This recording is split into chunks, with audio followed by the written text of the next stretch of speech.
Good day everyone. This is the representation of Group 6. Our mini research question is, what is the worst problem that Filipinos are currently facing? So, before we start, we survey 100 students from Carmona National High School or CNHS. Let's start. First is the introduction. 1. Pagtaas ng presyo ng pagkain, kuryente at iba pa. Ito ay nagreresulta ng pagtaas ng mga gastusin sa araw-araw na pamumuhay. Naapektuhan ang karamihan ng mamamayan ang naglalaan epekto nito sa ekonomiya ng bansa ay nagdudulot ng mas maraming pamilya. 2. Ang matinding trapiko sa mga urbanong lugar nagdudulot ng pagtaas ng oras ng biyahe at pagbaba ng produktibidad. Ito ay nagresulta ng stress at pagkabahala ng mga mamamayan na naghahanap ng paraan upang mapabuti ang kanilang kalagayan. 3. Mababang resulta ng mga mag-aaral ng Pilipino sa PISA exam.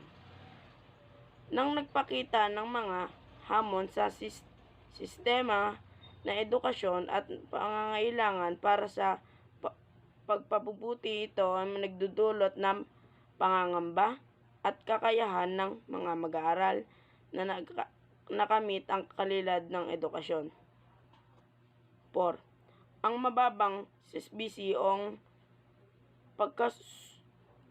pagkakalusugan mula sa mga papublikong ospital, iniwan ng marami mamamayan na walang sapat na pangangailangan. Ang kakulangan pasilidad, gamot at pag-aaruga ng nagtutulak sa mga mamamayan ng tulong mula sa pribadong sektor. 5. Ang posibleng digmaan dulot sa Asian West Philippine Sea nagbabanta ng sigurado at katatagan ng bansa. Ang tensyon sa pamamagitan ng bansa ay nagdudulot ng pangangamba at mamamayan at pangangailangan maayos at pamahalaan at diplomasya upang malutas ang sitwasyon. In short, Filipinos are facing a multitude of challenges, from poor education outcomes or strained international relations, such as the ongoing territorial disputes with China. Healthcare access remains a significant concern due to the various barriers, and the rising cost of food has the potential to worsen poverty and inequality. So, what's up guys? I am Jamil Pimangaliman and I am here to inform you from what is the sampling method. So, the sampling method, it has 3 types of method. 4 types method. First, simple random sampling. And second, systematic sampling. And third, stratified sampling. And fourth, clustered sampling. So, Kuya Jamel, ano po ba yung SRS? Paano po ba siya ginagamit? So, may example po ako nun kung ano yung SRS. So, here's the thing. Ang example namin dito ay ginamit namin ng SRS and ito yung lumabas sa aming research. The participants will be selected randomly from the target population in CNHS from grade 7. So, ang ginawa namin example ay ang ginamit namin SRS, pero kumuha kami ng example dun sa high school namin kasi magsi-survey nga tayo. So, sabi dun sa question, pick a 100 student. So, paano mo gagawin yun kung hati-hati yun? So, 25 students from grade 7, 25 students from grade 8, 25 students from grade 9, 25 students from grade 10. So, those who get selected are the one who answered our survey through chatting them and approaching them on face-to-face question. And we use a simple random sampling or unbiased for short. SRS, we go through the different stage of method that could help us to find out what is the best method that we are going to use. And after that, And gumawa kami ng question about this. And after that, we asked a group of people or a random person on our school, CNHS, to answer our survey. And in the end, we find out that SRS is the best for our solving. So, paano mo mga malalaman kung ano yung the best na survey, na sampling method ang pwede mong gamitin? Depende kasi yan sa question nyo eh. Kung nababagay siya sa SRS, so go for SRS. And so tuloy natin yung from CNHS. So example, ito yung example na sinasabi ko. The sample size is 6. My question is, how much do you weigh kilograms? So we're going to pick through random people on that has every name on people who participate on our survey. Next is the research question. As I said earlier, our mini research question is, what do you think is the worst problem that Filipinos are currently facing? The choices are increase in the price of foods, electricity, etc. That is 81 to 100. Next is traffic, 61 to 80. Next, low results of Filipino students in PISA exam. That is 41 to 60. Next, poor health services from a government hospital, 21 to 40. And lastly, possible war due to the issues in the West Philippine Sea. That is 1 to 20. Table of frequency. As I said also earlier, we surveyed 100 students from CNHS.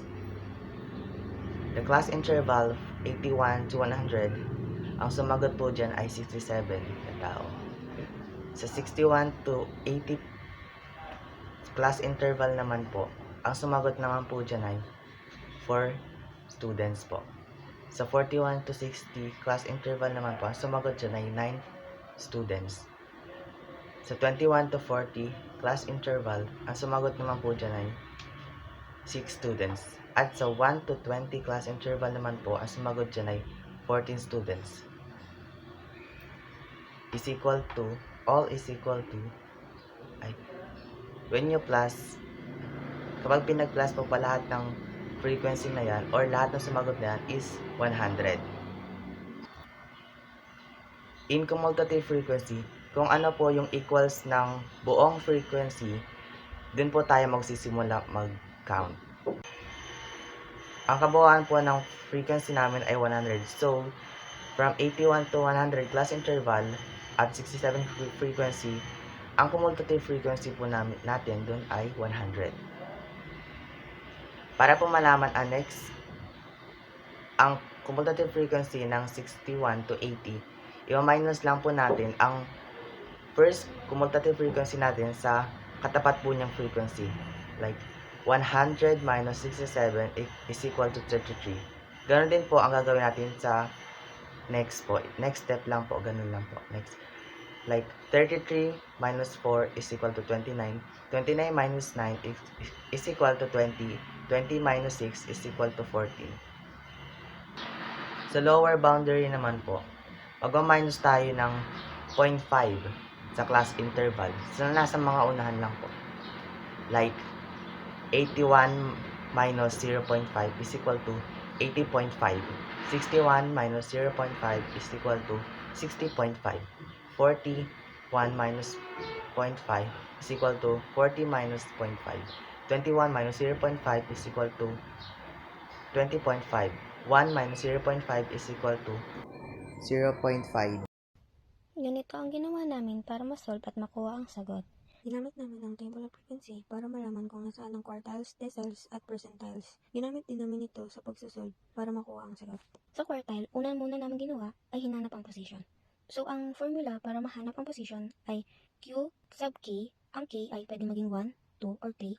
Kung ano nga hanapin yung quartile, equals K times N. Ang N kung ilan lahat ng data or given sa problem, over 4. So, Quartile 1 ang hinahanap namin. Q sub 1 equals 1 times 100 over 4. Una muna namin sinolve ang nasa taas. 1 times 100 equals 100 divided by 4 equals 25. Hinanap namin kung saan makikita ang first quartile. So, ang first quartile ay makikita dito. Kasi, dito ay 1 hanggang 14, tapos dito 15 hanggang 20, then dito 21 hanggang 29. So, dito makikita ang 25. Next step ay ginamit namin ang formula. Q sub 1 equals lower boundary plus 1 times n over 4 minus cumulative frequency below divided by frequency times the interval.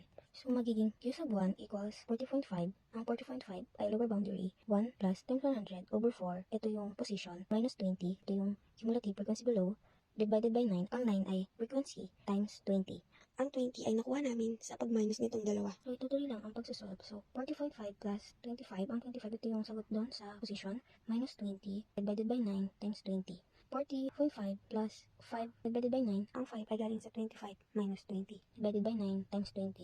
Next na ginawa namin ay tinivide namin ang 5 divided by 9 kaya naging 0.555. Ang sunod ay tinimes namin yung 0.555 at 20 kaya naging 11.1.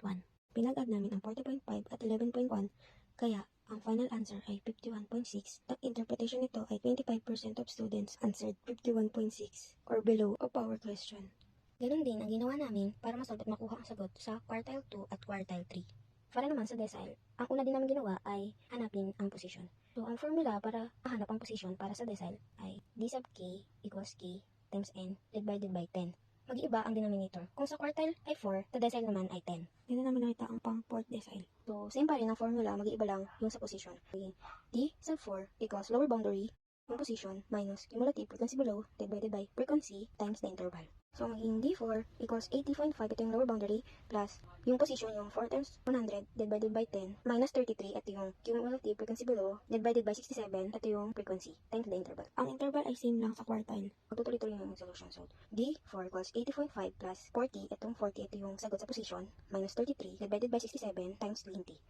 80.5 plus 7 divided by 67. Ang 7 ay minus ang 40 minus 33 times 20. So, dinivide ang 7 divided by 67 ang magiging sagot ay 0.1044. Ang next ay tinimes namin ang 0.1044 at 20. Ang naging sagot ay 2.0896. Pinag-add namin ang 80.5 at 2.0896. Ang final answer ay 82.5896. At ang interpretation nito ay 40% of students answered 82.5896 or below of our question. Ganun din ang ginawa namin sa 6 decile at 7 decile para mahanap ang position at makuha ang sagot. Para naman sa percentile, ganun din ang una namin ginawa, ang hinanap ang position. Ang formula na ginamit namin para mahanap ang position ng percentile ay Pk equals k times n over 100. Magiging P20 equals 20 times 100 divided by 100. So, mag-iiba ang denominator kung sa quartile ay 4, sa decile ay 10, dito sa percentile ay 100. Una muna namin sinulve ay ang nasa taas. 20 times 100 equals 2,000 divided by 100 equals 20. So, dito namin nakita ang 20 percentile. Same pa din ang ginamit namin na formula. Ang iba lang ulit ay yung sa position. P20 equals lower boundary plus yung position minus cumulative frequency below divided by frequency times interval. P20 equals 20.5, ito yung lower boundary, plus 20 times 100 divided by 100, ito yung position, minus 14, ito yung cumulative frequency below, divided by 6, ito yung frequency, times 20, ito yung interval, same pa din ng interval. P20 equals 20.5 plus 20, ito yung position, minus 14 divided by 6 times 20. Next ay dinivide muna namin ang 6 divided by 6. Sagot ay 1, saka namin tinimes sa 20. Pinag-add namin yung 20.5 at 20. Ang final answer ay 40.5. At ang interpretation nito ay 20% of students answered 40.5 or below of our question.